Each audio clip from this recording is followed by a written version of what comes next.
History sealed a win that the Democrats could not have asked for at a juncture when the US is undergoing massive policy and geopolitical changes on Trump's return to the White House. New York gets its first Muslim and person of South Asian descent as mayor.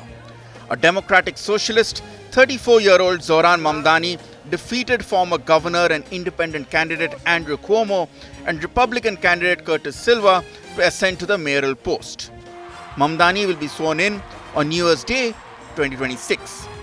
Thanking New Yorkers from across all sections for love and support, the charismatic Mamdani promised to fulfill the campaign promises from free bus rides to affordable rent and free childcare.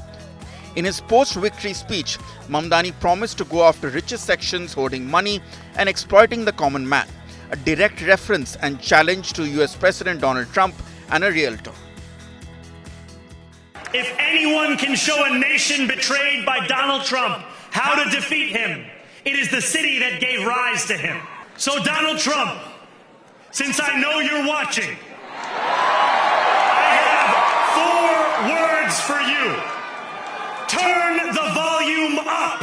We will hold bad landlords to account because the Donald Trumps of our city have grown far too comfortable taking advantage of their tenants. Mamdani, a son of immigrants, struck a chord with fellow immigrants who had come to pursue the American dream. Contrary to Trump's anti-immigration policies, Mamdani voiced his support for people from different religions and communities. He took pride in being a Muslim and, most importantly, was unapologetic about his socialist stance. New York will remain a city of immigrants, a city built by immigrants, powered by immigrants, and as of tonight, led by an immigrant. So hear me, President Trump, when I say this. To get to any of us, you will have to get through all of us. After all, the conventional wisdom would tell you that I am far from the perfect candidate.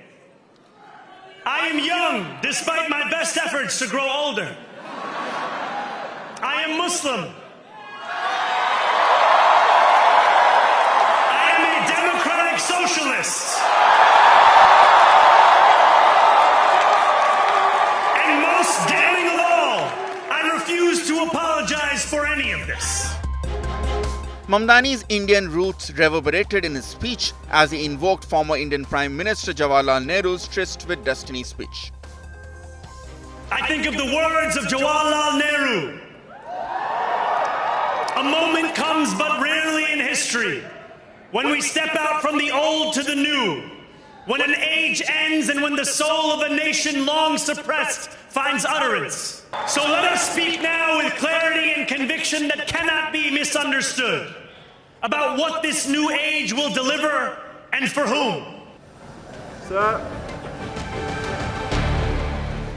But the real challenges for Mamdani lie ahead.